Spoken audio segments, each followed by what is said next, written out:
Ayun na nga, mainit-init na issue ngayon, no, para sa ating mga kababayan, mga seafarers. Magbibigay ako ng opinion dito, no, regarding dito sa Magna Carta Law for the seafarers dahil ito sa hearing na nangyari noong April 24. Para sa ating lahat ng mga seafarers, sana panoorin niyo ito hanggang sa dulo para magkaroon tayo ng kaalaman regarding dito sa Magna Carta Law for the seafarers, no. Pero bagong lahat, shoutout muna kay CJ Baltasar. Tuloy-tuloy lang ang buhay at mabuhay ka. Itong Magna Carta Law for the seafarers, no? O kung for the seafarers nga ba? Kasi mukhang for the seafarers wipe yung nangyayari dito sa pinasan nilang batas na ito, no? Ngayon nagkaroon ng hearing, no, nakaraan dito sa Senado. Hinikayat ako ng mga kasamahan ko dito sa barko na magbigay ako ng opinion regarding dito sa Magna Carta Law. Kung bago nila ginawa yung batas na ito is inausap ba muna nila, no, yung libo-libong mga seafarers o kahit man lang at least 10% ng mga seafarers regarding dito sa hinain ito. Doon sa IRR nila na 12021, no, na imbisa na i-clarify yung ginawa nilang batas regarding dito sa may Magna Carta Law, parang mas naging malabo pa yung dating, no? Kasi mainit yung issue ngayon regarding dito sa mga allotment na iniiwanan ng mga seafarers dito sa Pilipinas. Yung dating POA contract natin is kailangan at least 80% of the basic monthly salary ng seafarer ay maiwanan sa Pilipinas. So linawin ko lang din na yung allotment na yun is hindi naman ibig sabihin na ipapasok mo sa iisang alati lang gaya ng wife natin or kung single tayo doon sa parents natin. So itong alati na to or slash alatis is mostly ang ginagawa ng mga company is tatlo yung ina-allow nila na alati or alatis. Panoorin niyo ito. Seafarers monthly basic salary plus yung fixed overtime. Sa IRR, kasi nang sa seafarer na ginawa ko, ang nakalagay doon ay 80% of the seafarers monthly salary yung allotment. Pero sa IRR, and this is the executive na, hindi na sa legislative to, siningit yung kasama yung overtime pay sa 80%. Yun yung pinanggagalitin ng marami. Gusto kasi ng mga seafarers na nakausap ko, wag na pakialaman yung overtime pay. Doon na lang sa salary, sa basic. Doon sa overtime, wag nang ikaltas para papuntang allotment. Siguro po yung mga ganun po na nagrereklamo, sir, meron silang other woman or meron po silang second family na kailangang i-provide. Okay. Yes po.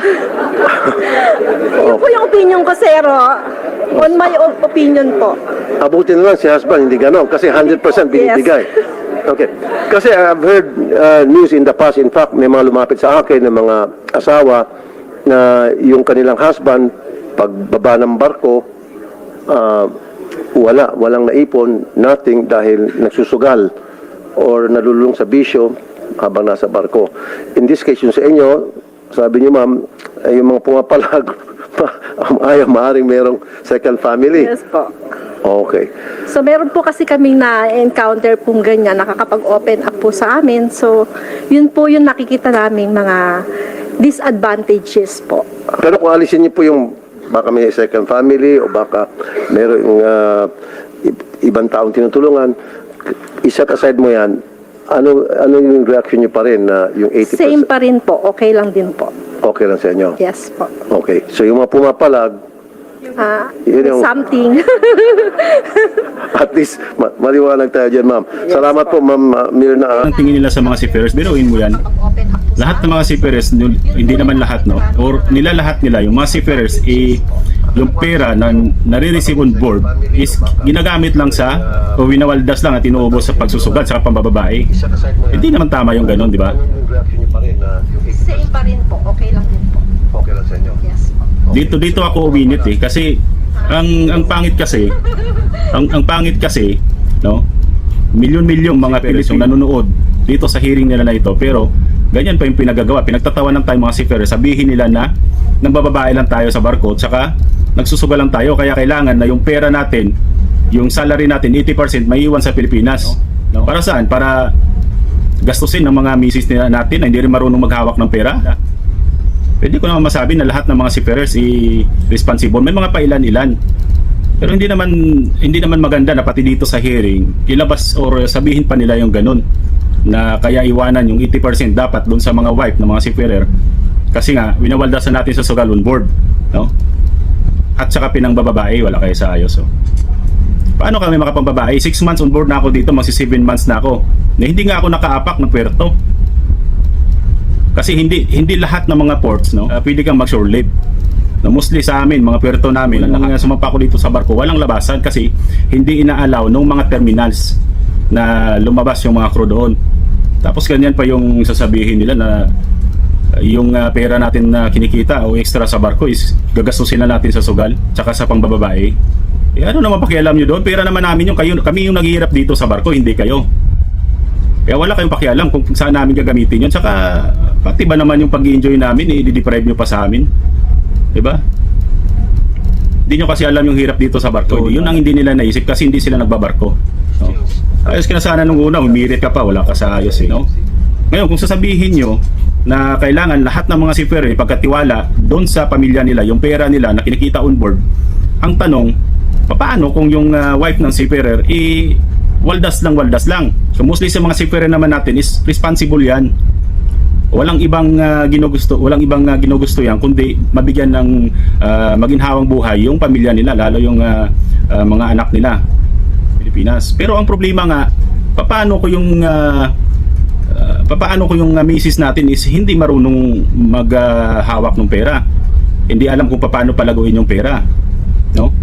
Eh kung iwanan natin yung 80% na yan doon sa wife natin, halimbawa kumikita tayo ng kalahating milyon o 1 milyon buwan-buwan, paano kung iwanan mo lahat yun doon? Anong mangyari? Sige nga, yung wife natin hindi naman alam kung paano hawakan yung pera na yon. Tingin ba ninyo hindi mauubos yun pag uwi ng seafarer? Anong mangyayari ngayon sa seafarer? Pag uwi nun, di wala na naman. 2 months, 3 months sa bakasyon, magkakautang pa yung seafarer na yun kasi ubos na yung pera na yun doon. Yan ang katotohanan. Kaya yung mga pera na kahit malaki pa yung sinasahod nila monthly on board is nawawaldas lang, no? Bakit? Sana pupunta? Imbes na investion doon sa investment na nagbibigay ng cash flow sa kanila o nagkakaroon ng growth is napupunta lang sa liabilities, no? Lalo nilang pinagulo sa hearing na ito. Tsaka lalong nasira yung mga image or yung image nating mga Filipino seafarers. Pag-isipan ba naman na puros pambababae lang sa barko kaya iwanan yung 80% doon sa Pilipinas na basic tsaka overtime? Sasabihin pa na isusugal lang yung pera sa barko. Hindi po kami ganon. Ang kailangan nyong gawin dyan, bigyan nyo ng financial literacy subject yung college. Para doon pa lang, yung lahat ng mga seafarers na yon is matutunan kung paano palaguin yung perang kinikita nila sa barko. Hindi yung pupunta kayo kaagad doon sa may problema, gusto nyong tanggalin yung problema, pero yung punot dulo ng problema, hindi nyo naman kaya, hindi nyo naman ginawan ng paraan. Ang punot dulo ng problema na yan is hindi doon sa kinikita ng seafarers. Kahit gaano man kalaki yung kinikita ng seafarers na yan, kung mababa yung financial literacy niyan, walang mangyayari dyan, walang maiipon yan. Patanda lang sa pagbabarko yan, pag uwi niyan, back to zero na naman yan. Kasi yung gastusin ng mga pamilya niyan, susunod din doon sa kinikita niya. Kahit pa 1 milyon yung kinikita niyan buwan-buwan, kung yung pamilya niya gumagastos ng 2 milyon buwan-buwan, hindi makapagbakasyon ng matagal yan, maubos din, magkakautang pa. Talaga, dyan sa Senado, kung gusto niyo talagang resolbahin yung problema ng mga seafarers na walang ipon, hindi makapagtigil sa pagbabarko kasi walang pera, bigyan nyo ng ng maayos na financial literacy yung mga Filipino seafarers. Dahil yan ang solusyon dyan. Hindi lang yung Filipino seafarers. Ngayon, pagka nagkaroon na ng asawa yung Filipino seafarers, yung wife ng Filipino seafarers, bigyan nyo rin ng financial literacy ng mga courses yan, kahit yung mga short courses lang dyan. Kasi napakalaking role ng mga seaman's wife. Bakit? Sila yung pinagkakatiwalaan ng pera ng mga seafarer, no? Kailangan yung mga asawa ng mga seafarer na yan, wag yung puro chismis yung atupagin yan. Wag yung puro chismis yung atupagin nyo pag nagkakaroon kayo ng assembly. Tutukan nyo ng pansin or tukunan nyo ng pansin is kung paano matulungan yung mga seafarer na mga agang makapaghinto, makapagplano ng maayos. Tulungan nyo yung mga seafarers wife na yan kung paano maghanap ng other income dyan sa Pilipinas, paano makapag-invest ng maayos yan. Paano ngayon makatigil yan kung wala nga kayong income dyan monthly? Kasi yung ginagawa ng mga seafarers wife dyan, Wala, shopping na lang ng shopping, online shopping, no? Window shopping, gala-gala. Ngayon, kung mangyari pa itong 80%, no, naiiwanan doon sa may wife lang si Ferrer, kung yung dati online shopping, umaga lang ginagawa o gabi lang ginagawa, baka ngayon 24 hours na online shopping na lang ginagawa ng mga asawa dyan na hindi marunong maghahawak ng pera. Yung dati, yung gala nila is within Philippines lang. Baka ngayon baka ngayon kumuha na ng passport yung mga Filipino seafarer's wife na yan. Dahil abroad na yung paplanuhin na tour ng mga yan. Bakit ko nasabi yan? Mostly ng mga seafarers na nakakasama ko, ng mga crew na nakakasama ko, yan ang hinaing nila. Dahil yung misis nila, inaasa nila, pinagkatiwala nila yung buong pera nila sa misis nila, pero yung mga misis nila hindi marunong kung paano hawakan yun. So, in fairness naman dun sa iba, nag-iipon. Iniipon sa bangko. Kaso ang problema lang, hindi sagot yung pag-iipon sa bangko para mapatigil mo yung asawa mo sa pagbabarko. Ang pinakasagot dyan, gumawa ka ng cash flow. I-invest mo yung pera na yon sa maayos para magkaroon ng income at magkaroon ng cash flow. Para pag stable na yung cash flow mo na yon, kaya yun ng mabuhay, kaya yun ng i-survive yung lifestyle nyo doon sa may cash flow nyo na yun or monthly income nyo doon sa Pilipinas. Di pwede mo nang patigilin yung husband mo doon sa pagbabarko.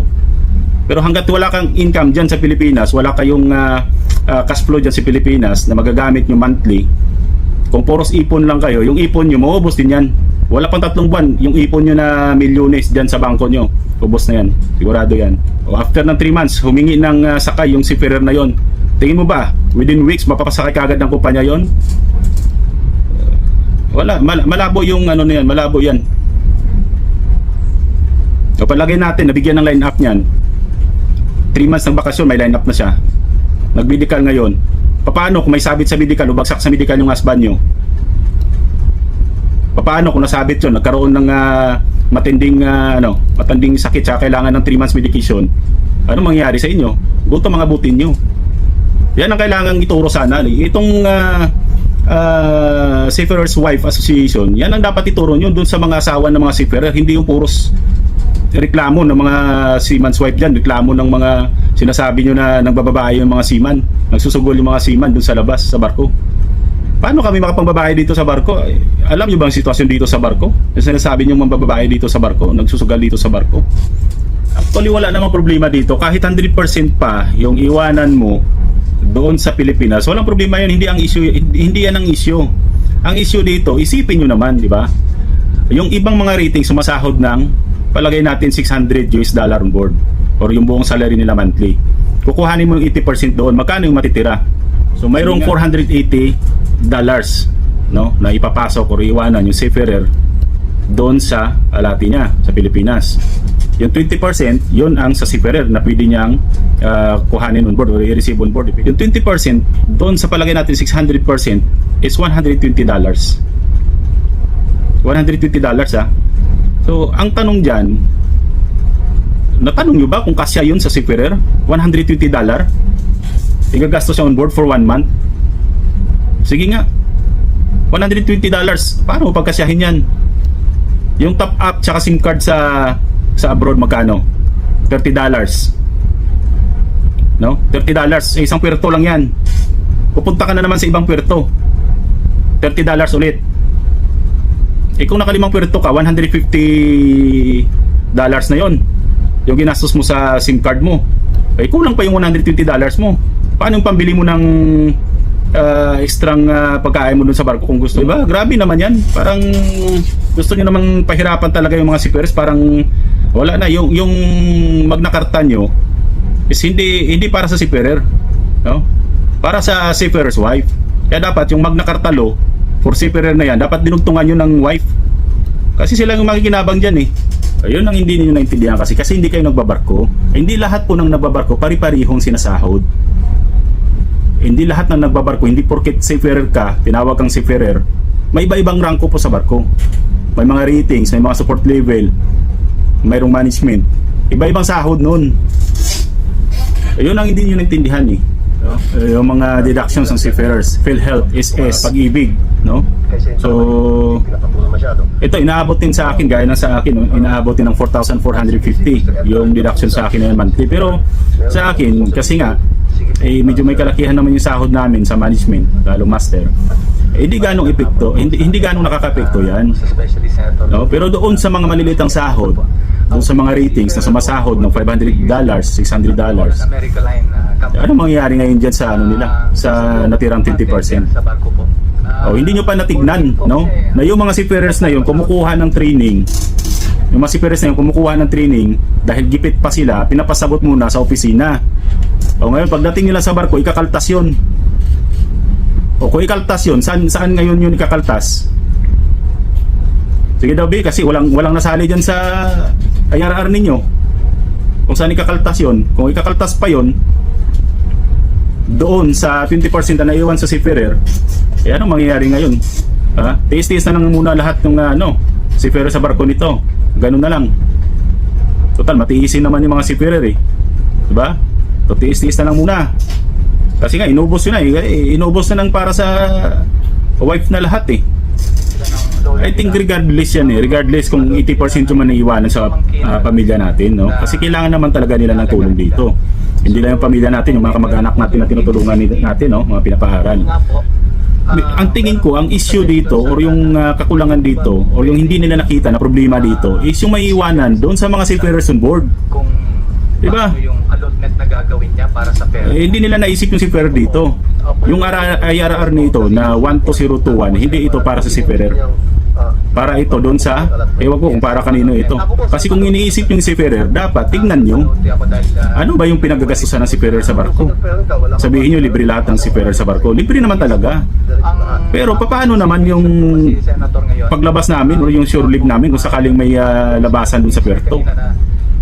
Yung $100 mo na yun, hindi ka mag-i-enjoy dun pag lumabas ka, sinasabi ko sa'yo. Pamasahe pa lang. Taxi mo pa lang, $20 papunta, $20 pabalik. $40 na yun, $60, anong gagawin mo doon? Kakain ka doon.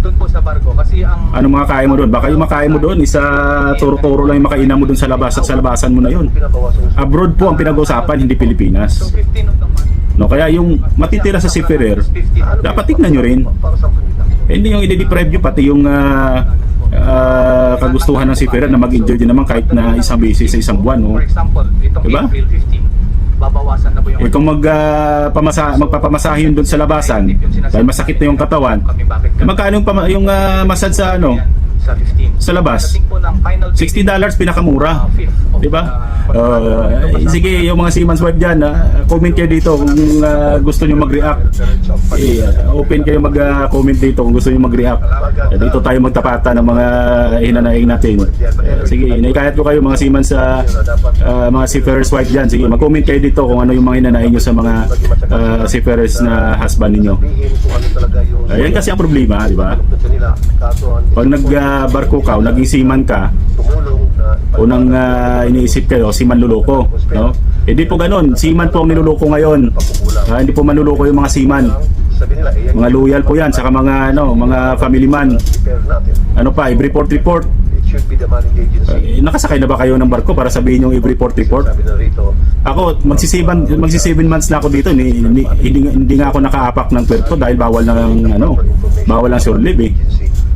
Pero yung hirit ka, nasabihin mo may pangalawang pamilya, may pangatlong pamilya, tsaka ng bababae, nagsusugal yung seaman, di magandang usapan yun, di ba? Tapos milyon-milyon na nanonood. Paano na lang kung lahat na lang ng mga girlfriend, tsaka mga wife ng seaman, mapapanood ka? Ano ngayon naisipin nila dun sa husband nila? Sige nga. Baka after mapanood yung yung hearing na to, ano nang pinagagawa, yung mga seaman's wife siguro, baka nandun na. Pinag-aaway na yung mga seaman doon sa barko, sabihin na ng bababae. Saka inubo sa pagsusugal yung doon. O di kaya may pangalawang pamilya, may pangatlong pamilya yung mga seaman, kaya nag-iiwan ng on-board na salary. Hindi po maganda ma'am yung ginawa nyo na yon. Hindi po joke yun.